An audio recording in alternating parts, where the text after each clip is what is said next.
എല്ലാവർക്കും കേരള PSC ട്രെൻഡ്സിലേക്ക് വീണ്ടും സ്വാഗതം. ഇന്ന് നമ്മൾ ചർച്ച ചെയ്യാൻ പോകുന്നത് 9ാം ക്ലാസ് SCERT ടെക്സ്റ്റ് ബുക്കിലെ 3ാം അധ്യായം ഇന്ത്യൻ ഭരണഘടന അവകാശങ്ങളും കർത്തവ്യങ്ങളും എന്നുള്ള ചാപ്റ്ററാണ്. അപ്പോൾ 9ാം ക്ലാസ്സിലെ 3ാമത്തെ അധ്യായം ഇന്ത്യൻ ഭരണഘടന അവകാശങ്ങളും കർത്തവ്യങ്ങളും എന്നുള്ള ചാപ്റ്ററാണ്. നമ്മൾ മൊഡ്യൂൾ 4 ഭരണഘടന പ്രകാരമുള്ള ഇന്നത്തെ ക്ലാസ്സിൽ നമ്മൾ ചർച്ച ചെയ്യുന്നത്. ഇതിൻ്റെ 3 എപ്പിസോഡുകൾ മുമ്പ് നമ്മൾ ചെയ്തിട്ടുണ്ട്. അപ്പോൾ അത് കാണാത്തവർ അത് കാണുക. അതിൻ്റെ തുടർച്ചയാണ് ഇത് വരുന്നത്. അപ്പോൾ ആദ്യത്തെ വീഡിയോ കാണാത്തവർ അത് കാണുക. അത് കണ്ടതിന് ശേഷം ഇത് കാണുക. അപ്പോൾ എപ്പോഴും ഞാൻ പറയുന്നത് പോലെ തന്നെയാണ്, എൻ്റെ ചാനൽ നിങ്ങൾക്ക് ഇഷ്ടമായാൽ, എൻ്റെ വീഡിയോ നിങ്ങൾക്ക് ഉപകാരപ്പെട്ടാൽ മാത്രം എൻ്റെ ചാനലൊന്ന് സബ്സ്ക്രൈബ് ചെയ്യുക. നിങ്ങൾക്ക് ഉപകാരപ്പെടുന്നതുപോലെ മറ്റുള്ളവർക്ക് ഉപകാരപ്പെടുമെന്ന് നിങ്ങൾക്ക് ബോധ്യപ്പെട്ടാൽ മാത്രം എൻ്റെ വീഡിയോസ് ഒന്ന് മറ്റുള്ളവരിലേക്ക് ഷെയർ ചെയ്ത് എത്തിക്കുക. അപ്പോൾ നമുക്ക് നേരെ നമ്മുടെ ക്ലാസ്സിലേക്ക് പോവാം. ഇന്ത്യൻ ഭരണഘടന അവകാശങ്ങളും കർത്തവ്യങ്ങളും എന്നുള്ള ചാപ്റ്ററാണ്. ഇവിടെ ആദ്യം തന്നെ ഇന്ത്യയുടെ ഭരണഘടന കൊടുത്തിട്ടുണ്ട്. ഭാരതത്തിൻ്റെ ഭരണഘടന എന്ന് പറഞ്ഞുകൊണ്ട് ഇത് നമ്മൾ മുൻ വീഡിയോയിലും കണ്ടതാണ് ഭരണഘടന. അപ്പോൾ ഭാരതത്തിലെ ജനങ്ങളായ നാം എന്നാണ് ഇന്ത്യയുടെ ഭരണഘടനയുടെ ആമുഖം തുടങ്ങുന്ന വാക്കുകൾ. പിന്നെ പരമാധികാര, സ്ഥിതി സമത്വ, മതേതര, ജനാധിപത്യ, റിപ്പബ്ലിക് എന്നുള്ളതൊക്കെ പറഞ്ഞു. ഇതിൽ നോട്ട് ചെയ്യേണ്ട 2 പോയിൻ്റുകൾ, 3 പോയിൻ്റുകളാണ് ഇതിൽ നോട്ട് ചെയ്യേണ്ടത്. ഭരണഘടനയിൽ ഭരണഘടനയുടെ ആമുഖത്തിൽ പറഞ്ഞിരിക്കുന്ന ഡേറ്റ് ഏതാണെന്ന് ചോദിച്ചാൽ ഏതാണ്? ഭരണഘടനയുടെ ആമുഖത്തിൽ ഒരേ ഒരു ഡേറ്റ് മാത്രമേ മെൻഷൻ ചെയ്തിട്ടുള്ളൂ. ആ ഡേറ്റ് ഏതാണെന്ന് ചോദിച്ചാൽ 1949 നവംബർ 26. അതായത് ഭരണഘടനാ നിയമനിർമ്മാണ സമിതി അംഗീകരിച്ച ദിവസമാണ് 1949 നവംബർ 26. ഈ ഡേറ്റാണ് നമ്മുടെ ഭരണഘടനയുടെ ആമുഖത്തിൽ മെൻഷൻ ചെയ്തിരിക്കുന്ന ഒരേ ഒരു ഡേറ്റ്. ഇനി ആമുഖമായി ബന്ധപ്പെട്ടുള്ള 2 കാര്യങ്ങളും കൂടി നമ്മൾ ഓർത്തിരിക്കണം. 1976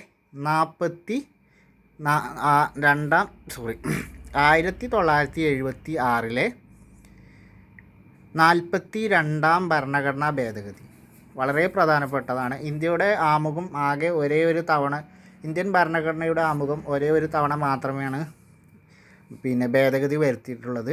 അത് 1976 42ാം ഭരണഘടനാ ഭേദഗതിയിലൂടെയാണ് ആ മാറ്റങ്ങൾ വരുത്തിയിട്ടുള്ളത്. അങ്ങനെ 2 മാറ്റങ്ങളാണ് ഇന്ത്യയുടെ ആമുഖത്തിൽ വരുത്തിയത്. ആ മാറ്റങ്ങൾ എന്തൊക്കെയാണെന്നുള്ളത് നോക്കാം. അത് പ്രധാനപ്പെട്ട കാര്യമാണ്. ഇതിൽ ആദ്യം നമ്മുടെ ഭരണഘടനയുടെ ആമുഖത്തിൽ പരമാധികാര ജനാധിപത്യ റിപ്പബ്ലിക് എന്നായിരുന്നു. പരമാധികാര ജനാധിപത്യ റിപ്പബ്ലിക് എന്നായിരുന്നു ഭരണഘടനയുടെ ആമുഖത്തിൽ ആദ്യം ഉണ്ടായിരുന്നത്. എന്നാൽ 1976 42ാം ഭരണഘടനാ ഭേദഗതിയോടെ അത് പരമാധികാര ജനാധിപത്യ റിപ്പബ്ലിക് എന്നുള്ളത് പരമാധികാര സ്ഥിതി സമത്വ മതേതരത്വ ജനാധിപത്യ റിപ്പബ്ലിക് എന്നാക്കി. അപ്പോൾ പരമാധികാര ജനാധിപത്യ റിപ്പബ്ലിക് എന്നുള്ളത് പരമാധികാര സ്ഥിതി സമത്വ മതേതര ജനാധിപത്യ റിപ്പബ്ലിക് എന്നാക്കി മാറ്റി. രണ്ടാമതുള്ളൊരു കാര്യം, രാജ്യത്തിൻ്റെ ഐക്യം എന്നുള്ളതിന് അല്ലെങ്കിൽ രാഷ്ട്രത്തിൻ്റെ ഐക്യം എന്നതിന് പകരം 1976 42ാം ഭരണഘടനാ ഭേദഗതിയിലൂടെ രാഷ്ട്രത്തിൻ്റെ ഐക്യവും അഖണ്ഡതയും എന്നാക്കി മാറ്റി. രാഷ്ട്രത്തിൻ്റെ ഐക്യവും അഖണ്ഡതയും എന്നാക്കി. രാഷ്ട്രത്തിൻ്റെ ഐക്യം എന്ന് മാത്രമായിരുന്നു ഭരണഘടനാ ആമുഖത്തിൽ ആദ്യം ഉണ്ടായിരുന്നത്. എന്നാൽ 76 42ാം ഭരണഘടനാ ഭേദഗതിയിലൂടെ രാഷ്ട്രത്തിൻ്റെ ഐക്യവും അഖണ്ഡതയും എന്നാക്കി.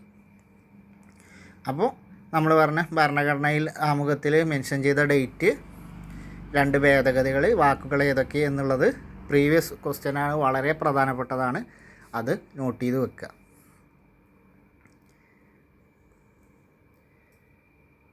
ഇനി ഇവിടെ നിന്നും ജസ്റ്റ് ആ ഭരണഘടനയെക്കുറിച്ചുള്ള പറയുന്നത്. ഇനി ആമുഖത്തിൽ വിഭാവനം ചെയ്ത ഈ ലക്ഷ്യങ്ങൾ കൈവരിക്കുന്നതിനുള്ള വ്യവസ്ഥകൾ നമ്മുടെ ഭരണഘടനയിൽ ഉൾക്കൊള്ളിച്ചിട്ടുണ്ട്. അവയിൽ പ്രധാനപ്പെട്ടവ താഴെ കൊടുക്കുന്നു. അപ്പോൾ ആമുഖത്തിൽ വിഭാവനം ചെയ്ത ലക്ഷ്യങ്ങൾ കൈവരിക്കുന്നതിനുള്ള വ്യവസ്ഥകൾ എന്തൊക്കെയാണെന്ന് ചോദിച്ചാൽ അതിൽ 3 കൊടുത്തിട്ടുള്ളത്. മൗലികാവകാശങ്ങൾ, നിർദ്ദേശക തത്വങ്ങൾ, മൗലിക കർത്തവ്യങ്ങൾ. മൗലികാവകാശങ്ങൾ, നിർദ്ദേശക തത്വങ്ങൾ, മൗലിക കർത്തവ്യങ്ങൾ. ഇനി ഇതിൽ ഓരോ കാര്യങ്ങളും നമുക്ക് വിശദമായിട്ട് പഠിക്കാം. ആദ്യത്തെ കാര്യമാണ് ഇതിൽ മൗലികാവകാശങ്ങൾ. നമ്മളിതിന് മുമ്പത്തെ വീഡിയോയിൽ മൗലികാവകാശങ്ങൾ എന്താണെന്ന് ജസ്റ്റ് ആ 6 മൗലികാവകാശങ്ങളും പറഞ്ഞ് പോയിട്ടുണ്ട്. ഇനി നമുക്ക് ഓരോന്ന് ഡീറ്റെയിൽഡായി പഠിക്കാം. ജനാധിപത്യ സമൂഹത്തിൻ്റെ അവിഭാജ്യ ഘടകമായ അവകാശങ്ങൾ ഇന്ത്യ ഉറപ്പു നൽകുന്നുണ്ട്. ഇവയിൽ ഏറ്റവും അനിവാര്യമായവ മൗലികാവകാശങ്ങൾ എന്ന പേരിൽ നമ്മുടെ ഭരണഘടനയുടെ 3-ാം ഭാഗത്തിൽ ഉൾപ്പെടുത്തിയിരിക്കുന്നു. അപ്പോൾ ഇവിടെ നോട്ട് ചെയ്യേണ്ട പോയിൻ്റ്, മൗലികാവകാശങ്ങൾ ഇന്ത്യൻ ഭരണഘടനയുടെ ഏത് ഭാഗത്തിലാണ് മൗലികാവകാശങ്ങളെ പറ്റി പറയുന്നത്? 3-ാം ഭാഗത്തിലാണ്. മൗലികാവകാശങ്ങളെ പറ്റി പറയുന്നത് ഇന്ത്യൻ ഭരണഘടനയുടെ 3-ാം ഭാഗത്തിലാണ്. എന്നാൽ മൗലിക കർത്തവ്യങ്ങളെക്കുറിച്ചോ ഭാഗം 4A മൗലിക കർത്തവ്യങ്ങളെക്കുറിച്ച് പറയുന്നത്. ഭാഗം 4A മൗലിക കർത്തവ്യങ്ങളെക്കുറിച്ച് പറയുന്നത്. മൗലികാവകാശങ്ങൾ ഭാഗം 3-ലും മൗലിക കർത്തവ്യങ്ങൾ ഭാഗം 4A. ഇനി ഇവിടെയൊക്കെ ജസ്റ്റ് ഒന്ന് വായിച്ചു പോകാനുള്ളൂ. ഒരു വ്യക്തിക്ക് ഒരു കാരണവശാലും നിഷേധിക്കപ്പെടാൻ പാടില്ലാത്ത, ഇതൊന്ന് നോട്ട് ചെയ്യാം. ഒരു വ്യക്തിക്ക് ഒരു കാരണവശാലും നിഷേധിക്കാൻ പാടില്ലാത്ത അവകാശമാണ് മൗലികാവകാശങ്ങൾ. അപ്പോൾ ഒരു വ്യക്തിക്ക് ഒരു കാരണവശാലും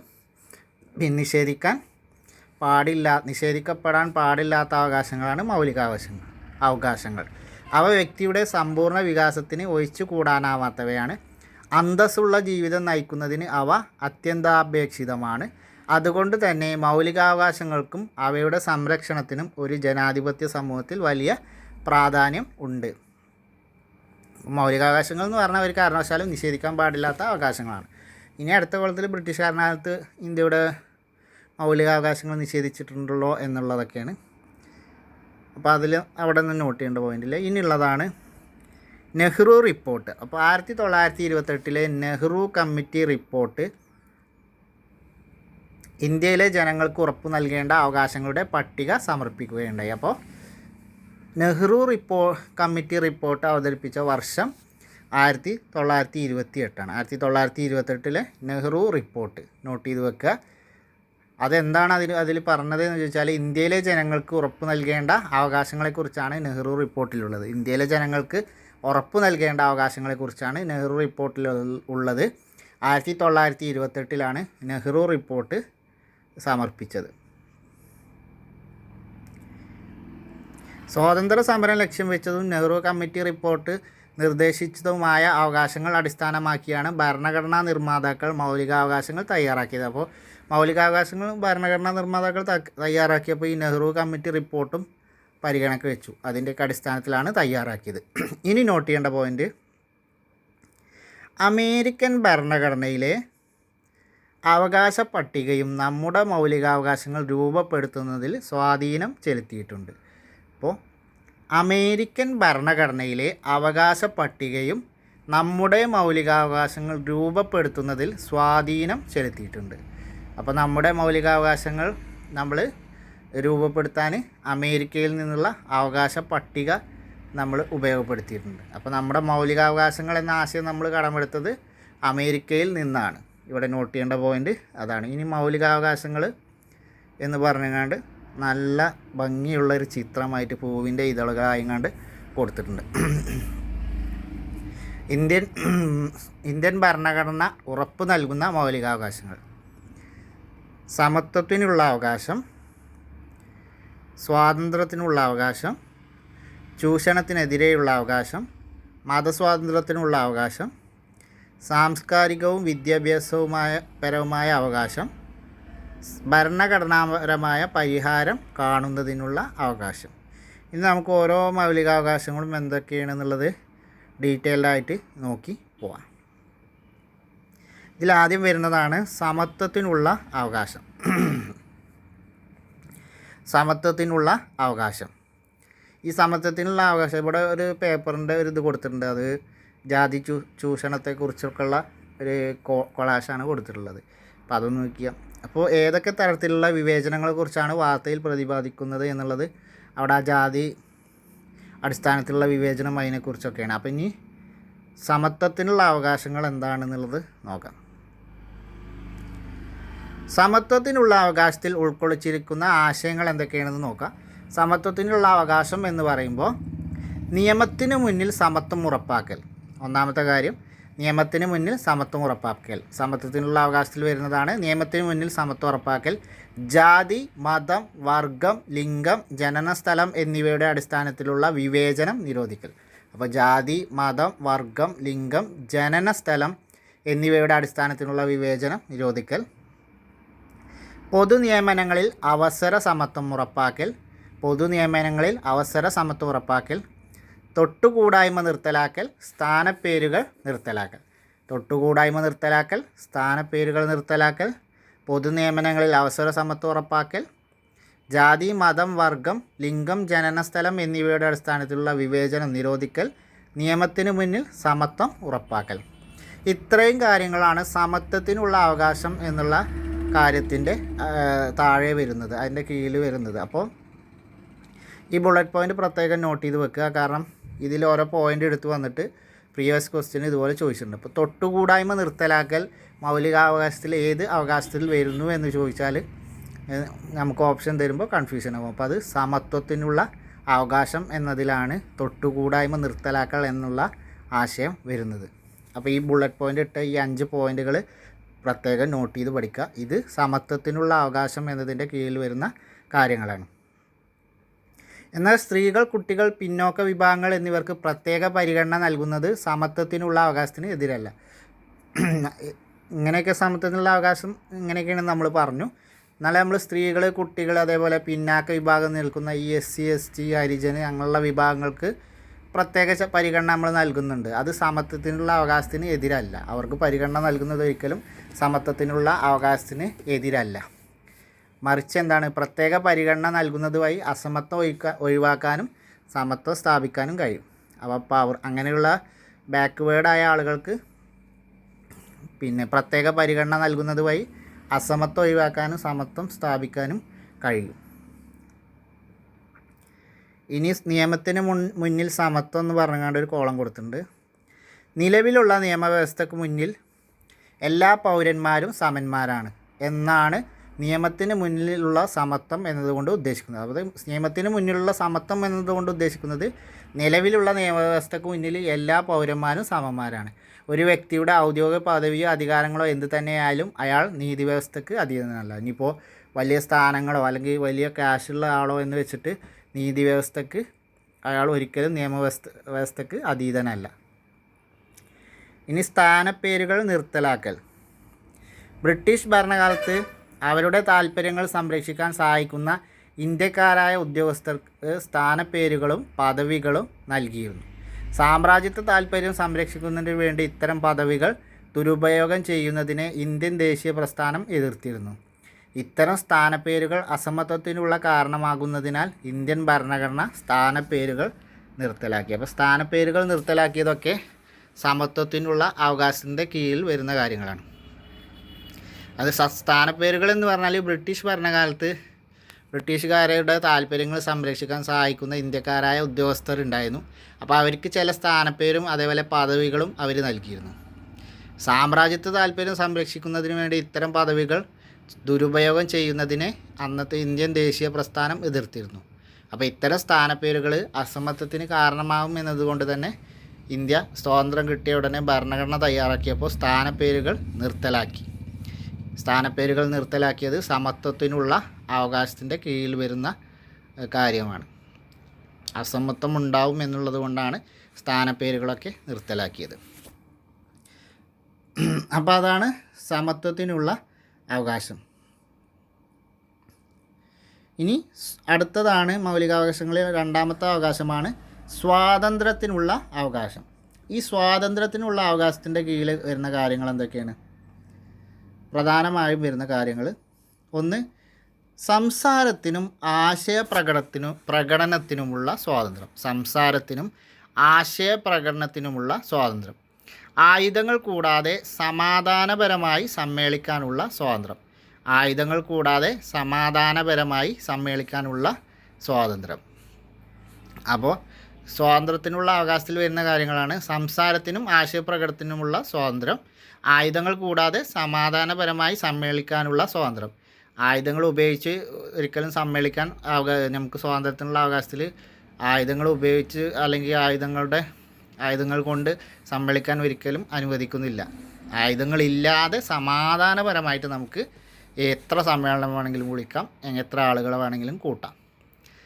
അടുത്തത് സംഘടനകൾ രൂപീകരിക്കാനുള്ള സ്വാതന്ത്ര്യം, ഇന്ത്യയിൽ എവിടെയും സഞ്ചരിക്കാനുള്ള സ്വാതന്ത്ര്യം, ഇന്ത്യയിൽ എവിടെയും താമസിക്കാനുള്ള സ്വാതന്ത്ര്യം. അപ്പോൾ സ്വാതന്ത്ര്യത്തിനുള്ള അവകാശങ്ങളിൽ വരുന്ന കാര്യം സംഘടനകൾ രൂപീകരിക്കാനുള്ള സ്വാതന്ത്ര്യം, ഇന്ത്യയിൽ എവിടെയും സഞ്ചരിക്കാനുള്ള സ്വാതന്ത്ര്യം, ഇന്ത്യയിൽ എവിടെയും താമസിക്കാനുള്ള സ്വാതന്ത്ര്യം, ഏത് തൊഴിലിലും വ്യാപാര വാണിജ്യ പ്രവർത്തനങ്ങളിലും ഏർപ്പെടുന്നതിനുള്ള സ്വാതന്ത്ര്യം, ജീവനും വ്യക്തി സ്വാതന്ത്ര്യത്തിനുമുള്ള സംരക്ഷണം, 6 മുതൽ 14 വയസ്സ് വരെയുള്ള എല്ലാ കുട്ടികൾക്കും നിർബന്ധിതവും സൗജന്യവുമായ വിദ്യാഭ്യാസത്തിനുള്ള അവകാശം, അന്യായമായ അറസ്റ്റിനും തടങ്കലിനും എതിരായ സംരക്ഷണം.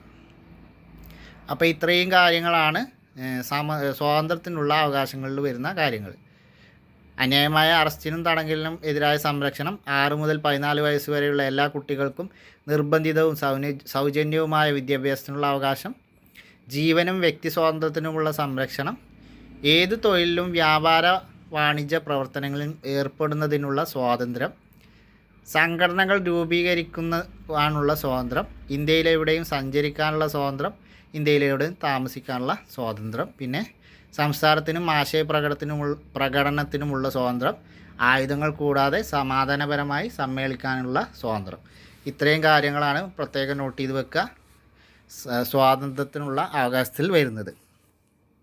ഇനി ഇവിടെ കോളത്തിലൊരു പ്രധാന കാര്യം തന്നിട്ടുണ്ട്, ജീവൻ്റെയും വ്യക്തി സ്വാതന്ത്ര്യത്തിൻ്റെയും സംരക്ഷണം. നമ്മൾ സ്വാതന്ത്ര്യത്തിനുള്ള അവകാശങ്ങളിൽ പറഞ്ഞൊരു പ്രധാന കാര്യമാണ് ജീവൻ്റെയും വ്യക്തി സ്വാതന്ത്ര്യത്തിൻ്റെയും സംരക്ഷണം എന്നുള്ളത്. ഭരണഘടന അനുസരിച്ച് നിയമാനുസൃത നടപടിയിലൂടെയല്ലാതെ ഒരു വ്യക്തിയുടെ ജീവനോ സ്വാതന്ത്ര്യമോ ഹനിക്കപ്പെടരുത്.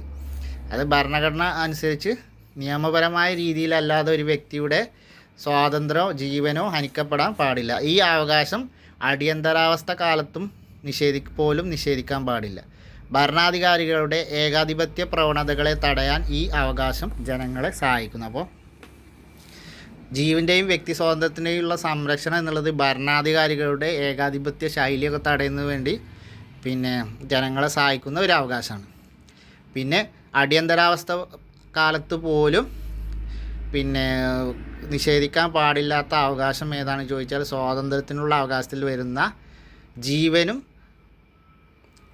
ജീവൻ്റെയും വ്യക്തി സ്വാതന്ത്ര്യത്തിൻ്റെയും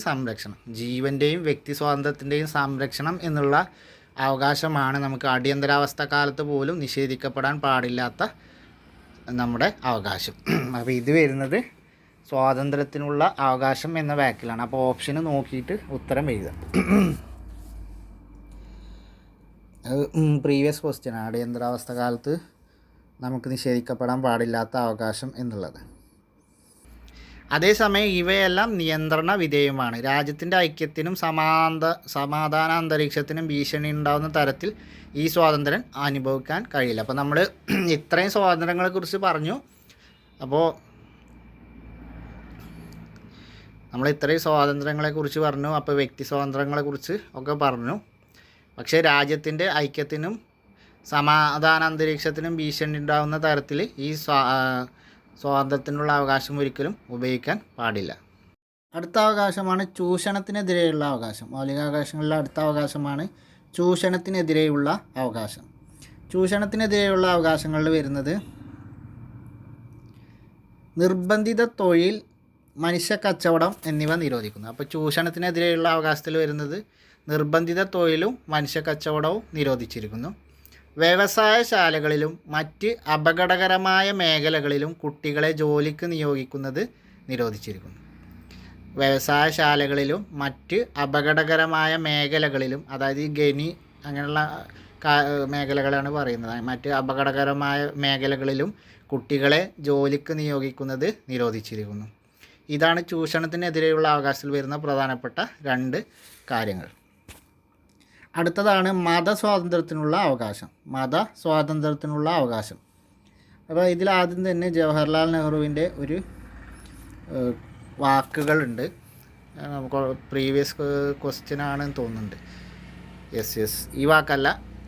അപ്പോൾ ക്വസ്റ്റ്യനിൽ വരാൻ സാധ്യതയുള്ള കോട്ടികളാണ്. അപ്പോൾ മതസ്വാതന്ത്ര്യത്തിനുള്ള അവകാശം പറയുന്നതിന് മുമ്പ് ജവഹർലാൽ നെഹ്റു പറഞ്ഞ ഒരു വാക്കുകളുണ്ട്, അത് നോക്കാം. ധാരാളം മതങ്ങളുള്ള ഇന്ത്യയെപ്പോലെ ഒരു രാജ്യത്തെ ഗവൺമെൻറ്റിന് ആധുനിക കാലഘട്ടത്തിൽ മതേതരത്തിൽ അധിഷ്ഠിതമായല്ലാതെ പ്രവർത്തിക്കാൻ സാധ്യമല്ല. നമ്മുടെ ഭരണഘടന മതേതര സങ്കല്പത്തിൽ അധിഷ്ഠിതമായതും മതസ്വാതന്ത്ര്യം അനുവദിക്കുന്നതുമാണ്. അപ്പോൾ ധാരാളം മതങ്ങളുള്ള ഇന്ത്യയെ പോലൊരു രാജ്യത്തെ ഗവൺമെൻറ്റിന് ആധുനിക കാലഘട്ടത്തിൽ മതേതരത്തിൽ അധിഷ്ഠിതമായല്ലാതെ പ്രവർത്തിക്കാൻ സാധ്യമല്ല.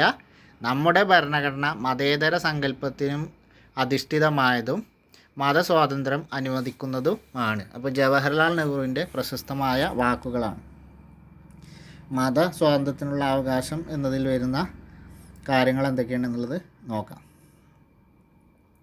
മതസ്വാതന്ത്ര്യത്തിനുള്ള അവകാശത്തിൽ വരുന്ന കാര്യങ്ങളാണ്: സ്വതന്ത്രമായി ഏതു മതത്തിൽ വിശ്വസിക്കുന്നതിനും ആചരിക്കുന്നതിനും പ്രചരിപ്പിക്കുന്നതിനുമുള്ള അവകാശം. അപ്പോൾ സ്വതന്ത്രമായി ഏത് മതത്തിലും വിശ്വസിക്കുന്നതിനും അത് ആചരിക്കുന്നതിനും പ്രചരിപ്പിക്കുന്നതിനുമുള്ള അവകാശം. മതവിഭാഗങ്ങൾക്ക് മത ജീവകാരുണ്യ സ്ഥാപനങ്ങൾ സ്ഥാപിക്കുന്നതിനും നോക്കി നടത്തുന്നതിനുമുള്ള സ്വാതന്ത്ര്യം. മതവിഭാഗങ്ങൾക്ക് മതജീവകാരുണ്യ സ്ഥാപനങ്ങൾ സ്ഥാപിക്കുന്നതിനും നോക്കി നടത്തുന്നതിനുമുള്ള സ്വാതന്ത്ര്യം. അപ്പോൾ മതത്തിനുള്ള സ്വാതന്ത്ര്യം എന്നുള്ള കാര്യങ്ങളിൽ വരുന്നതാണ് നമ്മൾ മതസ്വാതന്ത്ര്യത്തിനുള്ള അവകാശം എന്ന മൗലികാവകാശത്തിൽ വരുന്ന കാര്യങ്ങളാണ് സ്വതന്ത്രമായി ഏത് മതത്തിൽ വിശ്വസിക്കുന്നതിനും അത് അതിൻ്റെ അനുഷ്ഠാനങ്ങൾ ആചരിക്കുന്നതിനും അത് പ്രചരിപ്പിക്കുന്നതിനുമുള്ള അവകാശം.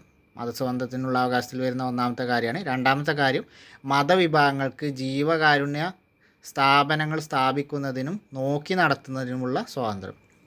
ജീവകാരുണ്യ സ്ഥാപനങ്ങൾ സ്ഥാപിക്കാം, അതുപോലെ അത് നോക്കി നടത്താം. അതിനുള്ള സ്വാതന്ത്ര്യവും മതസ്വാതന്ത്ര്യത്തിനുള്ള അവകാശത്തിൽ വരുന്ന കാര്യമാണ്. മൂന്നാമത്തെ ഒരു കാര്യം, ഏതെങ്കിലും ഒരു പ്രത്യേക മതത്തിൻ്റെ പ്രോത്സാഹനത്തിനു വേണ്ടി നികുതികൾ കൊടുക്കാൻ നിർബന്ധിക്കുന്നതിനെതിരായ അവകാശം. ഏതെങ്കിലും മതത്തിൻ്റെ പ്രോത്സാഹനത്തിനു വേണ്ടി നികുതികൾ കൊടുക്കാൻ നിർബന്ധിക്കുന്നതിനെതിരായ അവകാശം. അതായത് സർക്കാർ ഏതെങ്കിലും പ്രത്യേക മതത്തിൻ്റെ പ്രോത്സാഹനത്തിന് വേണ്ടി നികുതി വേണം അല്ലെങ്കിൽ നികുതി ചുമത്തും എന്ന് പറഞ്ഞാൽ ആ നികുതികൾ കൊടുക്കാതിരിക്കാൻ നമുക്ക് അവകാശമുണ്ട്. അത് ഭരണഘടനയിലെ മൗലികാവകാശങ്ങളെയും സ്വാതന്ത്ര്യത്തിനുള്ള അവകാശത്തിൽ വരുന്ന അവകാശമാണ്. നമുക്ക് കൊടുക്കാതിരിക്കാം നികുതി. അത്തരം നികുതികൾ പറയുകയാണെങ്കിൽ കൊടുക്കാതിരിക്കാനുള്ള അവകാശങ്ങളാണ്. ഇനി ഇതുമായി അനുബന്ധപ്പെട്ട് തന്നെ നോട്ട് ചെയ്യേണ്ട മറ്റൊരു കാര്യമാണ്, അതേസമയം ഗവൺമെൻറ് നടത്തുന്നതോ ഗവൺമെൻറ്റിൻ്റെ സഹായം സ്വീകരിക്കുന്നതോ ആയ വിദ്യാഭ്യാസ സ്ഥാപനങ്ങളിൽ മതബോധനം നടത്താനോ മതാചാരങ്ങൾ നിർബന്ധിക്കാനോ പാടുള്ളതല്ല. അതായത് സർക്കാർ ഗവൺമെൻറ് അല്ലെങ്കിൽ ഗവൺമെൻറ് നടത്തുന്നതോ അല്ലെങ്കിൽ ഗവൺമെൻറ്റിൻ്റെ സാമ്പത്തിക സഹായം കൊണ്ട് നടക്കുന്നതോ ആയ സ്ഥാപനങ്ങളുണ്ടാവും. ഗവൺമെൻറ് കോളേജുകൾ, അതുപോലെ എയ്ഡഡ് കോളേജുകൾ, ഗവൺമെൻറ് സ്ഥാപനങ്ങൾ, എയ്ഡഡ് സ്ഥാപനങ്ങളൊക്കെ ഉണ്ടാവും. സർക്കാരിൻ്റെ സഹായം കൊണ്ട് അല്ലെങ്കിൽ സഹായം സ്വീകരിക്കുന്ന സ്ഥാപനങ്ങളൊക്കെ ഉണ്ട്. അങ്ങനെയുള്ള വിദ്യാഭ്യാസ സ്ഥാപനങ്ങളിൽ മതബോധനം നടത്താനോ അല്ലെങ്കിൽ മതാചാരങ്ങൾ നിർബന്ധമാക്കാനോ ഒരിക്കലും പാടില്ല. മതബോധനം നടത്താനോ മതാചാരം നിർബന്ധമാക്കാനോ ഒരിക്കലും പാടില്ല. മൗലികാവകാശങ്ങളിലെ അടുത്ത അവകാശമാണ് സാംസ്കാരികവും വിദ്യാഭ്യാസപരവുമായ അവകാശങ്ങൾ. സാംസ്കാരികവും വിദ്യാഭ്യാസപരവുമായ അവകാശങ്ങൾ. ഇതിൽ വരുന്ന പോയിൻ്റാണ് ന്യൂനപക്ഷങ്ങൾക്ക് അവരുടെ ഭാഷ, ലിപി, സംസ്കാരം എന്നിവയുടെ സംരക്ഷണം. ന്യൂനപക്ഷങ്ങൾക്ക് അവരുടെ ഭാഷ, ലിപി, സംസ്കാരം എന്നിവയുടെ സംരക്ഷണം. മതഭാഷാ ന്യൂനപക്ഷങ്ങൾക്ക് സ്വന്തം ഇഷ്ടപ്രകാരം വിദ്യാഭ്യാസ സ്ഥാപനങ്ങൾ ആരംഭിക്കുന്നതിനുള്ള അവകാശം.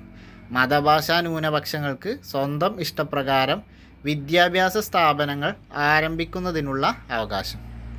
അപ്പോൾ ഇത് ന്യൂനപക്ഷ സംരക്ഷണം ഉറപ്പുവരുത്തുന്ന അവകാശമാണ്.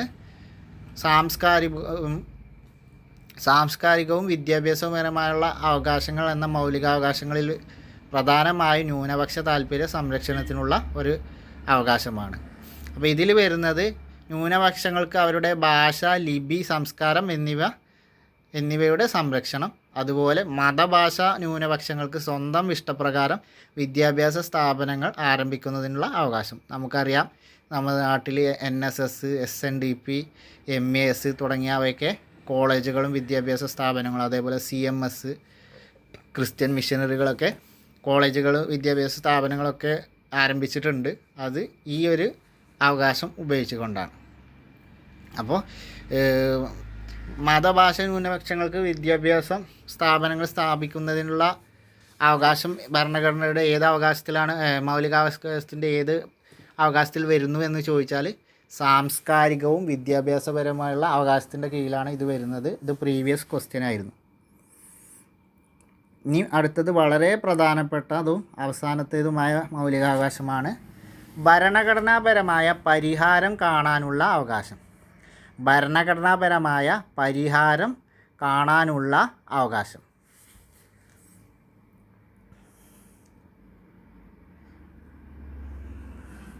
മൗലികാവകാശങ്ങൾ നിഷേധിക്കപ്പെട്ടാൽ അവ പരിഹരിക്കുന്നതിനുള്ള മാർഗങ്ങളും ഭരണഘടന തന്നെ നിർദ്ദേശിക്കുന്നുണ്ട്. അതായത് മൗലികാവകാശങ്ങൾ നിഷേധിക്കപ്പെട്ടാൽ അവ പരിഹരിക്കുന്നതിനുള്ള മാർഗങ്ങളും ഭരണഘടന തന്നെ നമുക്ക് നിർദ്ദേശം തരുന്നുണ്ട്.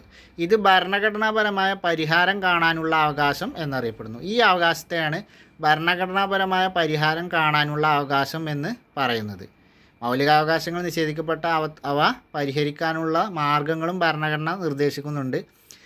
ഇത് ഭരണഘടനയുടെ മാർഗങ്ങളും ഇത് ഭരണഘടനാപരമായ പരിഹാരം കാണാനുള്ള അവകാശം എന്ന് അറിയപ്പെടുന്നു. ഒരു വ്യക്തിക്ക് മൗലികാവകാശങ്ങൾ ലംഘിക്കപ്പെട്ടാൽ അവ പുനഃസ്ഥാപിക്കുന്നതിന് സുപ്രീം കോടതിയെയോ ഹൈക്കോടതിയെയോ നേരിട്ട് സമീപിക്കാനുള്ള അവകാശമാണ് ഭരണഘടനാപരമായ പരിഹാരം കാണാനുള്ള അവകാശം. അതായത് മൗലികാവകാശങ്ങൾ ഒരു വ്യക്തിക്ക് നിഷേധിക്കപ്പെട്ടാൽ നേരിട്ട് സുപ്രീം കോടതിയെയോ ഹൈക്കോടതിയോ സമീപിക്കാം, അത് പുനഃസ്ഥാപിച്ച് കിട്ടാൻ വേണ്ടിയിട്ട്. ഈ അവകാശത്തെയാണ് ഭരണഘടനാപരമായ പരിഹാരത്തിനുള്ള അവകാശം എന്ന് പറയുന്നത്. ഇനി ഇങ്ങനെ മൗലികാവകാശം വ്യക്തികൾ നിഷേധിക്കുമ്പോൾ അവർ ഹൈക്കോടതിയോ സുപ്രീം കോടതിയോ നേരിട്ട് സമീപിക്കും. അത്തരം സന്ദർഭങ്ങളിൽ സുപ്രീം കോടതികൾ അവ പുനഃസ്ഥാപിക്കുന്നതിന് വേണ്ടി പുറപ്പെടുവിക്കുന്ന ഉത്തരവുകളാണ് റിട്ടുകൾ എന്ന് പറയുന്നത്. പ്രധാനമായും 5 റിട്ടുകളാണ് ഉള്ളത്. റിട്ടുകൾ ഏതൊക്കെയാണെന്നുള്ളത് നോക്കാം. മൗലികാവകാശ സംരക്ഷണത്തിനായി 5 തരത്തിലുള്ള റിട്ടുകൾ പുറപ്പെടുവിക്കാൻ സുപ്രീം കോടതിക്കും ഹൈക്കോടതികൾക്കും അധികാരം ഉണ്ട്. Habeas corpus, mandamus, quo warranto, certiorari, prohibition എന്നിവയാണ് അവ. അപ്പോൾ പ്രധാനപ്പെട്ട 5 റിട്ടുകൾ ഏതൊക്കെയാണ്? Habeas corpus, mandamus, quo warranto, certiorari, prohibition എന്നിവയാണ്. ഇനി സുപ്രീം കോടതി റിട്ടുകൾ പുറപ്പെടുവിക്കുന്നത് ഏത് ഭരണഘടനാ ആർട്ടിക്കിൾ അനുസരിച്ചാണ്? ആർട്ടിക്കിൾ 32 അനുസരിച്ചാണ് സുപ്രീം കോടതി റിട്ടുകൾ പുറപ്പെടുവിക്കുന്നത്. എന്നാൽ ഹൈക്കോടതികൾ റിട്ടുകൾ പുറപ്പെടുവിക്കുന്നത് ആർട്ടിക്കിൾ ഏത് അനുസരിച്ചാണ് എന്നുള്ളത് ഒന്ന് കമൻറ്റ് ചെയ്യുക. അപ്പോൾ ഇതിൻ്റെ ഒരു വീഡിയോ, റിട്ടുകളെക്കുറിച്ചുള്ളൊരു വീഡിയോ ഞാൻ നമ്മുടെ ചാനലിന് മുമ്പ് ചെയ്തിട്ടുണ്ട്. ഇനി റിപ്പീറ്റ് ആവശ്യമുണ്ടെന്നുണ്ടെങ്കിൽ നമ്മുടെ SCRT സീരീസ് കഴിഞ്ഞാൽ ഒരു വീഡിയോ ആയിട്ട് ചെയ്തു തരാം. ഇനി ഭരണഘടനാപരമായ പരിഹാരത്തിനുള്ള അവകാശത്തെക്കുറിച്ച് ഡോക്ടർ BR അംബേദ്കറുടെ ഒരു വാക്കുകൾ ഇവിടെയുണ്ട്. ഈ ഭരണഘടനയിൽ ഏറ്റവും പ്രധാനപ്പെട്ട വകുപ്പ് ഏതാണെന്ന് ചോദിച്ചാൽ എൻ്റെ ഉത്തരം ഭരണഘടനാപരമായ പരിഹാരം കാണാനുള്ള അവകാശം എന്നാണ്. ഇത് ഇന്ത്യൻ ഭരണഘടനയുടെ ഹൃദയവും ആത്മാവുമാണ്. പ്രീവിയസ് ക്വസ്റ്റ്യൻ ആണ്. ഇന്ത്യൻ ഭരണഘടനയുടെ ഹൃദയവും ആത്മാവും എന്ന് BR അംബേദ്കർ വിശേഷിപ്പിച്ച മൗലികാവകാശം ഏതാണ് എന്ന് ചോദിച്ചാൽ ഭരണഘടനാപരമായ പരിഹാരം കാണുന്നതിനുള്ള അവകാശം. ഭരണഘടനാപരമായ പരിഹാരം കാണുന്നതിനുള്ള അവകാശമാണ് ഇന്ത്യൻ ഭരണഘടനയുടെ ഹൃദയവും ആത്മാവും. അങ്ങനെ വിശേഷിപ്പിച്ചത് ഡോക്ടർ BR അംബേദ്കറാണ്. അപ്പോൾ ഈ കോട്ടിങ് പ്രധാനപ്പെട്ടതാണ്. ഈ വാക്കുകൾ നോട്ട് ചെയ്ത് വെക്കുക. പ്രീവിയസ് ക്വസ്റ്റ്യൻ ആണ്. അപ്പോൾ ഇതാണ് പ്രധാനപ്പെട്ട മൗലികാവകാശങ്ങൾ. ഭരണഘടനാപരമായ പരിഹാരം കാണാനുള്ള അവകാശമാണ് ഇന്ത്യൻ ഭരണഘടനയുടെ ഹൃദയവും ആത്മാവും എന്ന് BR അംബേദ്കർ വിശേഷിപ്പിച്ചത്.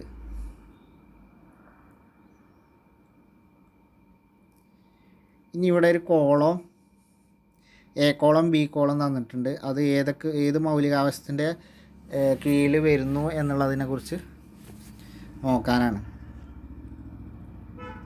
അഭിപ്രായ പ്രകടനത്തിനുള്ള അവകാശം ഏതാണ്? ഏതിൻ്റെ കീഴിലാണ് വരുന്നത്? സ്വാതന്ത്ര്യത്തിനുള്ള അവകാശമാണ്. മതപ്രചാരണത്തിനുള്ള അവകാശം ഏതിലാണ് വരുന്നത്? മതസ്വാതന്ത്ര്യത്തിനുള്ള അവകാശത്തിലാണ്. സംഘടന രൂപീകരിക്കാനുള്ള അവകാശം ഏതിലാണ് വരുന്നത്? സംഘടന രൂപീകരിക്കാനുള്ള അവകാശം സ്വാതന്ത്ര്യത്തിനുള്ള അവകാശത്തിലാണ്. ഭാഷ സംരക്ഷിക്കാനുള്ള അവകാശം ഏതിലാണ് വരുന്നത്? സാംസ്കാരികവും വിദ്യാഭ്യാസപരവുമായുള്ള അവകാശത്തിലാണ്. അന്യായമായ അറസ്റ്റിൽ നിന്നുള്ള സംരക്ഷണം ഏതാണ്? അന്യായമായ അറസ്റ്റിൽ നിന്നുള്ള സംരക്ഷണം സമത്വത്തിനുള്ള അവകാശത്തിൽ നിന്നാണ്. സമത്വത്തിനുള്ള അവകാശത്തിൻ്റെ കീഴിലാണ് അന്യായമായ അറസ്റ്റിൽ നിന്നുള്ള സംരക്ഷണം വരുന്നത്. സ്ത്രീ പുരുഷ വിവേചനം ഇല്ലാതാക്കൽ സമത്വത്തിനുള്ള അവകാശമാണ്. സമത്വം നിഷേധിക്കപ്പെട്ടാൽ കോടതിയെ സമീപിക്കാനുള്ള അവകാശം ഭരണഘടനാപരമായ പരിഹാരത്തിനുള്ള അവകാശമാണ്. കുട്ടികൾക്ക് അപകടകരമായ തൊഴിൽ സാഹചര്യങ്ങളിൽ നിന്നുള്ള സംരക്ഷണം ഏതിലാണ് വരുന്നത്? ചൂഷണത്തിനെതിരെയുള്ള അവകാശത്തിലാണ് കുട്ടികൾക്ക് അപകടകരമായ തൊഴിൽ സാഹചര്യങ്ങളിൽ നിന്നുള്ള സംരക്ഷണം വരുന്നത്. അപ്പോൾ ഈ കോളം പ്രധാനപ്പെട്ട കോളാണ്. ഇതിലെ കാര്യങ്ങളൊന്ന് നോട്ട് ചെയ്യുക. നിങ്ങൾ ഇത്രയും ക്ലാസ് കേട്ടതിനനുസരിച്ച് ഈ ബി കോളം അതിനനുസരിച്ച് പൂരിപ്പിക്കുക. ഇത് നോട്ടിൽ ഇതുപോലെ എഴുതിയിട്ട് നിങ്ങളൊന്ന് പൂരിപ്പിച്ച് നമ്മളെ ക്ലാസ് ഒന്ന് നോക്കി പൂരിപ്പിച്ച് പൂർത്തിയാക്കി നോട്ടിൽ അങ്ങനെ എഴുതി വെക്കുക. ചിലപ്പോൾ ഇതുപോലെ കോപ്പി പേസ്റ്റ് ചെയ്തെന്ന് ചോദ്യം നമുക്ക് പ്രതീക്ഷിക്കാവുന്നതാണ്. ഇനി അടുത്തതാണ് നിർദ്ദേശ തത്വങ്ങൾ. നമ്മളിപ്പോൾ മൗലികാവകാശങ്ങൾ പഠിച്ചു, അത് കഴിഞ്ഞു. അടുത്തതാണ് നിർദ്ദേശ തത്വങ്ങൾ. ജനക്ഷേമം മുൻനിർത്തി മേൽ സൂചിപ്പിച്ചതുപോലുള്ള പരിപാടികൾ ആവിഷ്കരിച്ച് നടപ്പിലാക്കാൻ ഭരണഘടന കേന്ദ്ര സംസ്ഥാന ഗവൺമെൻറ്റുകളോട് നിർദ്ദേശിക്കുന്നുണ്ട്. ഇത്തരം നിർദ്ദേശങ്ങൾ ഭരണഘടനയുടെ 4-ാം ഭാഗത്ത് നിർദ്ദേശ തത്വങ്ങൾ എന്ന പേരിൽ ഉൾപ്പെടുത്തിയിരിക്കുന്നു. അപ്പോൾ നമ്മൾ പറഞ്ഞു മൗലികാവകാശങ്ങൾ ഭരണഘടനയുടെ ഏത് ഭാഗത്താണ്? 3-ാം ഭാഗത്താണ്. അപ്പോൾ 4-ാം ഭാഗത്ത് ഏതാണ്? നിർദ്ദേശ തത്വങ്ങൾ. ഇനി മൗലിക കർത്തവ്യങ്ങളാണെങ്കിലോ 4A ഭാഗം 4A ആണ് മൗലിക കർത്തവ്യങ്ങൾ. അപ്പോൾ ഈ ഇത്രയും പാർട്ടുകൾ നിർബന്ധമായിട്ടും നിങ്ങൾ ഓർത്തിരിക്കുക. മൗലികാവകാശം ഭാഗം 3 നിർദ്ദേശക തത്വങ്ങളാണെങ്കിൽ ഭാഗം 4. മൗലിക കർത്തവ്യങ്ങളാണെങ്കിലോ ഭാഗം 4A ആണ്. നിർദ്ദേശ തത്വങ്ങൾ എന്ന പേരിൽ ഉൾപ്പെട്ടിരിക്കുന്നു ഭാഗം 4. ഒരു ക്ഷേമരാഷ്ട്രം സൃഷ്ടിക്കുന്നതിനു സഹായകമാകുന്ന സാമൂഹിക സാമ്പത്തിക രാഷ്ട്രീയ പരിപാടികളാണ് നിർദ്ദേശ തത്വങ്ങളിൽ ഉൾക്കൊള്ളിച്ചിരിക്കുന്നത്. അപ്പോൾ നിർദ്ദേശ തത്വങ്ങളിൽ ഉൾക്കൊള്ളിച്ചിരിക്കുന്നത് ഒരു ക്ഷേമരാഷ്ട്രം സൃഷ്ടിക്കുന്നതിന് സഹായകരമാകുന്ന സാമൂഹിക സാമ്പത്തിക രാഷ്ട്രീയ പരിപാടികളാണ് നിർദ്ദേശക തത്വങ്ങളിൽ ഉൾക്കൊള്ളിച്ചിരിക്കുന്നത്. പേര് സൂചിപ്പിക്കുന്നത് പോലെ ഇവയെല്ലാം നിർദ്ദേശങ്ങളാണ്. നയരൂപീകരണ വേളയിലും പദ്ധതി നടത്തിപ്പിലും രാഷ്ട്രം പരിഗണിക്കേണ്ടതും നടപ്പിലാക്കേണ്ടതുമായ നിർദ്ദേശങ്ങളാണിവ. മൗലികാവകാശങ്ങളിൽ ഉൾപ്പെടുത്താൻ സാധിക്കാതിരുന്ന ചില അവകാശങ്ങളും നിർദ്ദേശ തത്വങ്ങളിൽ ഉൾപ്പെടുത്തിയിട്ടുണ്ട്. അപ്പോൾ മൗലികാവകാശങ്ങളിൽ ഉൾക്കൊള്ളിക്കാൻ കഴിയാത്ത ചില കാര്യങ്ങൾ നിർദ്ദേശ തത്വങ്ങളിൽ ഉൾക്കൊള്ളിച്ചിട്ടുണ്ട്. നിർദ്ദേശ തത്വങ്ങൾ സംരക്ഷിച്ചു കിട്ടുന്നതിന് കോടതിയെ സമീപിക്കാൻ കഴിയില്ല. നോട്ട് ചെയ്യേണ്ട പോയിൻ്റാണ്. നിർദ്ദേശ തത്വങ്ങൾ സംരക്ഷിച്ചു കിട്ടുന്നതിന് കോടതിയെ സമീപിക്കാൻ കഴിയില്ല. എന്നാൽ മൗലികാവകാശങ്ങൾ സംരക്ഷിക്കാൻ നമുക്ക് കോടതിയെ നേരിട്ട് സമീപിക്കാം. നിർദ്ദേശക തത്വങ്ങളാണെങ്കിൽ കോടതിയെ സമീപിക്കാൻ കഴിയില്ല. ന്യായവാദാർഹമല്ല എന്ന് അർത്ഥം. ന്യായവാദാർഹമാണ് എന്ന് പറഞ്ഞാൽ അത് മൗലികാവകാശമാണ്. ന്യായവാദാർഹമല്ല എന്ന് പറഞ്ഞാൽ അത് നിർദ്ദേശക തത്വങ്ങളാണ്. ഈ നിർദ്ദേശ തത്വങ്ങളിൽ ഉൾപ്പെടുന്ന ചില ഇനങ്ങൾ എന്ന് പറഞ്ഞാണ്ട് ഇവിടെ കൊടുത്തിട്ടുണ്ട്. നിർദ്ദേശ തത്വങ്ങളിൽ ഉൾപ്പെടുന്ന ചില ഇനങ്ങൾ: സൗജന്യ നിയമസഹായം, സ്ത്രീക്കും പുരുഷനും തുല്യ ജോലിക്ക് തുല്യ വേതനം, പട്ടികജാതി പട്ടികവർഗ വിഭാഗങ്ങളുടെ വിദ്യാഭ്യാസ സാമ്പത്തിക താൽപ്പര്യങ്ങൾ സംരക്ഷിക്കൽ, അന്താരാഷ്ട്ര സമാധാനവും സുരക്ഷിതത്വവും ഉറപ്പുവരുത്തൽ. അപ്പോൾ സൗജന്യ നിയമസഹായം, സ്ത്രീക്കും പുരുഷനും തുല്യ ജോലിക്ക് തുല്യ വേതനം, പട്ടികജാതി പട്ടികവർഗ വിഭാഗങ്ങളുടെ വിദ്യാഭ്യാസ സാമ്പത്തിക താൽപ്പര്യങ്ങൾ സംരക്ഷിക്കൽ, അന്താരാഷ്ട്ര സമാധാനവും സുരക്ഷിതത്വവും ഉറപ്പുവരുത്തൽ. ഇതൊക്കെ നിർദ്ദേശ തത്വങ്ങളിൽ വരുന്ന ചില കാര്യങ്ങളാണ്. നോട്ട് ചെയ്ത് വെക്കേണ്ട പോയിൻ്റാണ്. ഇനി നമ്മുടെ രാഷ്ട്രപിതാവായ മഹാത്മാഗാന്ധിയുടെ ആശയങ്ങൾ പലതും നിർദ്ദേശ തത്വങ്ങളിൽ ഉൾപ്പെടുത്തിയിട്ടുണ്ട്. അവയിൽ ചില തത്വങ്ങൾ ഏതൊക്കെയാണ്? അപ്പോൾ മഹാത്മാഗാന്ധിയുടെ പല ആശയങ്ങളും നിർദ്ദേശ തത്വങ്ങളായിട്ട് ഉൾപ്പെടുത്തിയിട്ടുണ്ട്. ഇവ ഗാന്ധിയൻ ആശയങ്ങൾ അല്ലെങ്കിൽ ഗാന്ധിയൻ തത്വങ്ങൾ എന്നൊക്കെ അറിയപ്പെടുന്നുണ്ട്. അതേതൊക്കെയാണ്? മഹാത്മാഗാന്ധിയുടെ ആശയങ്ങൾ നിർദ്ദേശ തത്വങ്ങളിൽ ഉൾപ്പെടുത്തിയിട്ടുണ്ട്. ആ ആശയങ്ങൾ ഏതൊക്കെയെന്ന് ചോദിച്ചാൽ ഗ്രാമപഞ്ചായത്ത് സംഘടിപ്പിക്കൽ, കുടിൽ വ്യവസായം പ്രോത്സാഹിപ്പിക്കൽ, ലഹരി വസ്തുക്കളുടെ നിരോധനം. അപ്പോൾ ഗ്രാമപഞ്ചായത്ത് സംഘടിപ്പിക്കൽ, പഞ്ചായത്തി രാജ് ഒക്കെ പിന്നെ മഹാത്മാഗാന്ധിയുടെ ആശയങ്ങളിൽപ്പെട്ടതാണ്. അതേപോലെ കുടിൽ വ്യവസായം പ്രോത്സാഹിപ്പിക്കൽ, ലഹരി വസ്തുക്കളുടെ നിരോധനം. ഈ 3 കാര്യങ്ങളും മഹാത്മാഗാന്ധിയുടെ ആശയങ്ങളായിട്ട് നിർദ്ദേശ തത്വങ്ങളിൽ ഉൾപ്പെടുത്തിയ കാര്യങ്ങളാണ്. ഗാന്ധിയൻ തത്വങ്ങൾ അല്ലെങ്കിൽ ഗാന്ധിയൻ ആശയങ്ങൾ എന്നൊക്കെ പറയപ്പെടുന്നതും ഇത് തന്നെയാണ്. അവകാശ സംരക്ഷണത്തിനായുള്ള മൗലിക അവകാശങ്ങളും ക്ഷേമരാഷ്ട്രം സ്ഥാപിക്കുന്നതിനുള്ള നിർദ്ദേശ തത്വങ്ങളും തമ്മിൽ അഭേദ്യമായ ബന്ധമുണ്ട്. അപ്പോൾ മൗലികാവകാശങ്ങൾ നമ്മൾ പറഞ്ഞു അവകാശ സംരക്ഷണത്തിനാണ്. എന്നാൽ നിർദ്ദേശ തത്വങ്ങൾ ക്ഷേമരാഷ്ട്രം സ്ഥാപിക്കുന്നതിനാണ്. ഇവ തമ്മിൽ അഭേദ്യമായ ബന്ധമുണ്ട്. മൗലികാവകാശങ്ങൾ പൂർണ്ണമായ അർത്ഥത്തിൽ സാക്ഷാത്കരിക്കപ്പെടണമെങ്കിൽ നിർദ്ദേശ തത്വങ്ങൾ കൂടി നടപ്പിലാക്കേണ്ടതുണ്ട്. അതായത് മൗലികാവകാശങ്ങൾ പരിപൂർണമായ അർത്ഥത്തിൽ സാക്ഷാത്കരിക്കണമെങ്കിൽ നിർദ്ദേശ തത്വങ്ങൾ കൂടി നടപ്പിലാക്കേണ്ടതുണ്ട്. ഗവൺമെൻറ്റിൻ്റെ പ്രവർത്തനങ്ങളെ വിലയിരുത്താനും മെച്ചപ്പെടുത്താനും സഹായകമായ മാനദണ്ഡങ്ങൾ എന്ന നിലയിൽ നിർദ്ദേശ തത്വങ്ങളുടെ പ്രാധാന്യം ആർക്കും നിഷേധിക്കാനാവില്ല. അപ്പോൾ നിർദ്ദേശ തത്വങ്ങൾ എന്ന് പറഞ്ഞാൽ ഗവൺമെൻറ്റിൻ്റെ പ്രവർത്തനങ്ങളെ വിലയിരുത്താനും മെച്ചപ്പെടുത്താനും സഹായകമായ മാനദണ്ഡങ്ങളിൽ ഒന്നാണ്. ഇനി ഇവിടെ ക്ഷേമരാഷ്ട്രം എന്ന് പറഞ്ഞിട്ടൊരു കോളമുണ്ട്. അതെന്താണെന്ന് നോക്കാം. എല്ലാ ജനങ്ങളുടെയും ക്ഷേമം ലക്ഷ്യമാക്കി നയങ്ങൾ ആവിഷ്കരിക്കുകയും നടപ്പിലാക്കുകയും ചെയ്യുന്ന രാഷ്ട്രമാണ് ക്ഷേമരാഷ്ട്രം. അപ്പോൾ ക്ഷേമരാഷ്ട്രം എന്ന് പറഞ്ഞാൽ എല്ലാ ജനങ്ങളുടെയും ക്ഷേമം ലക്ഷ്യമാക്കി നയങ്ങൾ ആവിഷ്കരിക്കുകയും നടപ്പിലാക്കുകയും ചെയ്യുന്ന രാഷ്ട്രമാണ് ക്ഷേമരാഷ്ട്രം. ക്ഷേമരാഷ്ട്രങ്ങൾ ജനങ്ങളുടെ സർവോത്മകമായ ഉന്നമനം ലക്ഷ്യമിട്ട് ജനങ്ങൾക്ക് സംരക്ഷണവും സേവനവും ലഭ്യമാക്കുന്നു. ക്ഷേമരാഷ്ട്രങ്ങൾ ജനങ്ങളുടെ സർവോത്മകമായ ഉന്നമനം ലക്ഷ്യമിട്ട് ജനങ്ങൾക്ക് സംരക്ഷണവും സേവനവും ലഭ്യമാക്കുന്നു. പൊതുവിഭവങ്ങളുടെ വിതരണം, വിദ്യാഭ്യാസം, പൊതുജനാരോഗ്യം എന്നിവ ഒരു ക്ഷേമരാഷ്ട്രം ഉറപ്പുവരുത്തുന്നു. അപ്പോൾ പൊതുജനാരോഗ്യം, പൊതുവിഭവങ്ങളുടെ വിതരണം, പൊതുവിദ്യാഭ്യാസം എന്നിവ ക്ഷേമരാഷ്ട്രം ഉറപ്പ് വരുത്തുന്നു. അടുത്ത പോയിൻ്റാണ് മൗലിക കർത്തവ്യങ്ങൾ.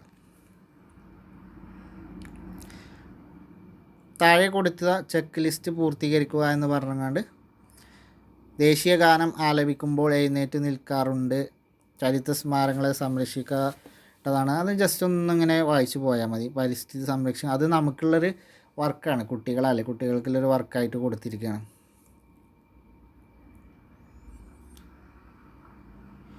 ഇനി നമ്മൾ പറഞ്ഞു മൗലിക കർത്തവ്യങ്ങൾ. അപ്പോൾ നമ്മൾ ചെയ്യേണ്ട കാര്യം ഭരണഘടനയുടെ ഭാഗം 4A മൗലിക കർത്തവ്യങ്ങളെക്കുറിച്ച് പ്രതിപാദിക്കുന്നത്. അപ്പോൾ മൗലിക അവകാശങ്ങൾ ഭാഗം 3, നിർദ്ദേശ തത്വങ്ങൾ ഭാഗം 4, മൗലിക കർത്തവ്യങ്ങൾ 4A. അപ്പോൾ അടുപ്പിച്ചുള്ള കാര്യങ്ങളാണ് ഈ 3 അപ്പോൾ ഇത് 3 വരുന്ന ഭാഗങ്ങൾ ഓർത്തിരിക്കുക. ഞാൻ ഒരിക്കൽ കൂടി പറയാം, നോട്ട് ചെയ്യാത്തത് നോട്ട് ചെയ്യുക. മൗലിക അവകാശങ്ങൾ ഭരണഘടനയുടെ ഏത് ഭാഗത്തിലാണ്? 3-ാം ഭാഗത്തിലാണ്. നിർദ്ദേശ തത്വങ്ങൾ ഭാഗം 4 മൗലിക കർത്തവ്യങ്ങൾ ഭാഗം 4A 3ഉം 4ഉം എന്ന് പഠിച്ചാൽ മതി. ഒന്ന് 4A ആണ്, ഒന്ന് വെറും 4 രാഷ്ട്രത്തിൻ്റെ ഐക്യവും അഖണ്ഡതയും കാത്തു സൂക്ഷിക്കുന്നതിന് പൗരന്മാർ രാഷ്ട്രത്തോട് ചില കടമകൾ നിറവേറ്റേണ്ടതായുണ്ട്. രാഷ്ട്രത്തിൻ്റെ ഐക്യവും അഖണ്ഡതയും കാത്തു സൂക്ഷിക്കുന്നതിന് പൗരന്മാർ രാഷ്ട്രത്തോട് ചില കടമകൾ നിറവേറ്റേണ്ടതുണ്ട്. ഈ കടമകളാണ് മൗലിക കർത്തവ്യങ്ങൾ എന്ന പേരിൽ അറിയപ്പെടുന്നത്. അപ്പോൾ രാഷ്ട്രത്തിൻ്റെ ഐക്യത്തിനും അഖണ്ഡതയ്ക്കും വേണ്ടി പൗരന്മാർ ചില കടമകൾ രാഷ്ട്രത്തോട് നിറവേറ്റേണ്ടതുണ്ട്. ഈ കടമകളെയാണ് മൗലിക കർത്തവ്യങ്ങൾ എന്ന് പറയുന്നത്. രാഷ്ട്രം നമുക്ക് അവകാശങ്ങളും സംരക്ഷണവും പ്രദാനം ചെയ്യുമ്പോൾ തിരിച്ച് ഭരണഘടനയെ പരിപാലിക്കേണ്ടതും പൗരന്മാർക്കിടയിൽ സൗഹാർദ്ദം വളർത്തേണ്ടതും രാഷ്ട്രത്തിൻ്റെ നിലനിൽപ്പ് സഹായകമാക്കേണ്ടതും നമ്മുടെ ചുമതലയാണ്. ഇപ്രകാരം മൗലിക കർത്തവ്യങ്ങൾ നിറവേറ്റുന്നതിലൂടെ ഒരു മെച്ചപ്പെട്ട സമൂഹം നിർമ്മിക്കാനും അതിൻ്റെ ഫലങ്ങൾ സമൂഹത്തിൽ എല്ലാവർക്കും ഉറപ്പുവരുത്താനും കഴിയും. ചുരുക്കത്തിൽ മൗലിക കർത്തവ്യങ്ങൾ ഓരോ വ്യക്തിയും അവരവരോട് തന്നെ കാണിക്കുന്ന ഉത്തരവാദിത്തമാണെന്ന് പറയാം. അപ്പോൾ ഓരോ വ്യക്തിയും അവരവരോട് കാണിക്കുന്ന ഉത്തരവാദിത്തമാണ് മൗലിക കർത്തവ്യങ്ങൾ. മൗലിക അവകാശങ്ങളും നിർദ്ദേശ തത്വങ്ങളും മൗലിക കർത്തവ്യങ്ങളും ചർച്ച ചെയ്തല്ലോ. ഇനി അവിടെ നിന്നും കൂടുതൽ നോട്ട് ചെയ്യാനുള്ള. അപ്പോൾ അത്രയാണ് അതിൽ മൗലികാവകാശങ്ങളെക്കുറിച്ച് പറയുന്നത്.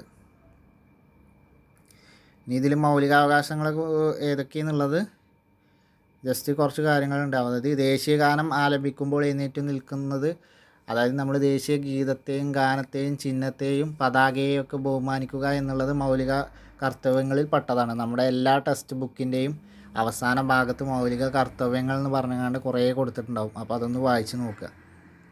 നമ്മളെ ഏത് ക്ലാസ്സിലെ കുട്ടികളുടെ ടെക്സ്റ്റ് ബുക്കാണെങ്കിലും അതിൻ്റെ അവസാന ഭാഗത്തുണ്ടാവും. അവസാന പേജിൽ മൗലിക കർത്തവ്യങ്ങൾ ഭാഗം 4 എന്ന് പറഞ്ഞിട്ട് കൊടുത്തിട്ടുണ്ടാവും. അപ്പോൾ അതൊന്ന് വായിച്ച് നോക്കുക.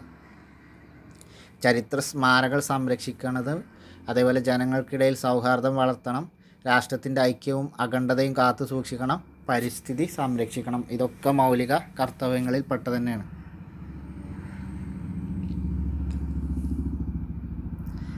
അപ്പോൾ ഇത്രയാണ് ഈ ചാപ്റ്ററിൽ വരുന്നത്. ഇനി ഇവിടെ പഠന പ്രവർത്തനത്തിൽ ജസ്റ്റ് ഒന്നും കൂടി ഒന്ന് വായിച്ചു പോവാം. മൗലികാവകാശങ്ങൾ നിർവചിക്കുക, അത് ഓക്കെ. ഇന്ത്യയുടെ മൗലികാവകാശങ്ങൾ രൂപപ്പെടുത്തുന്നതിന് സ്വാധീനം ചെലുത്തിയ ഭരണഘടന ഏത് രാജ്യത്തിൻ്റേതാണ് എന്ന് ചോദിച്ചാൽ അമേരിക്കൻ ഭരണഘടനയാണ്. അമേരിക്കൻ ഭരണഘടനയിലെ അവകാശ തത്വങ്ങൾ എടുത്തുകൊണ്ടാണ് ഇന്ത്യൻ മൗലികാവകാശങ്ങൾ തയ്യാറാക്കിയത്. ഇന്ത്യൻ ഭരണഘടന വ്യക്തികൾക്ക് ഉറപ്പ് നൽകുന്ന മൗലികാവകാശങ്ങൾ ഏതെല്ലാം, അങ്ങനെയുള്ള കുറച്ച് കാര്യങ്ങളൊക്കെ ഉണ്ട്. ഇതുപോലെ ജസ്റ്റ് ഒന്ന് നമുക്ക് വായിച്ച് നോക്കാനാണ്. പഠന പ്രവർത്തനങ്ങളാണ് നമ്മൾ ഇതുവരെ പഠിച്ചത് എന്തൊക്കെയാണെന്നുള്ളത്. സ്വാതന്ത്ര്യത്തിനുള്ള മൗലികാവകാശം ഉറപ്പ് നൽകുന്ന വിവിധ അവകാശങ്ങൾ ഏതെല്ലാം, അത് ആ ബുള്ളറ്റ് പോയിൻ്റുകൾ അതുപോലെ പഠിച്ചു വെക്കുക, ഓരോന്നും ഏതിൻ്റെയൊക്കെ കീഴിലാണ് എന്നുള്ളത്. അങ്ങനെയുള്ള കാര്യങ്ങളൊക്കെയാണ് ഇതിൽ പറയുന്നത്. പിന്നെ ഇവിടെ മൗലികാവകാശങ്ങൾ, നിർദ്ദേശ തത്വങ്ങൾ, മൗലിക കർത്തവ്യങ്ങൾ എന്ന് പറഞ്ഞ് പിന്നെ 3 കോളങ്ങളൊക്കെ കൊടുത്തിട്ടുണ്ട്. അപ്പോൾ ഇത്രയാണ് നമുക്ക് ഈ ചാപ്റ്ററിൽ പഠിക്കാനുള്ളത്. അപ്പോൾ ഇനി ഈ മൊഡ്യൂളിലെ അവസാന ചാപ്റ്ററാണ് 10ാം ക്ലാസ്സിലെ 3ാമത്തെ അധ്യായം, SCERT 10ാം ക്ലാസ്സിലെ 3ാമത്തെ അധ്യായം. അതോടുകൂടി ഈ മൊഡ്യൂൾ ഭരണഘടന എന്ന മൊഡ്യൂൾ 4 നമ്മുടേത് അവസാനിക്കും. അപ്പോൾ ആ വീഡിയോയുമായി അടുത്ത ക്ലാസ്സിൽ അടുത്ത ദിവസം കാണാം. അതുവരേക്കും എല്ലാവർക്കും താങ്ക് യു.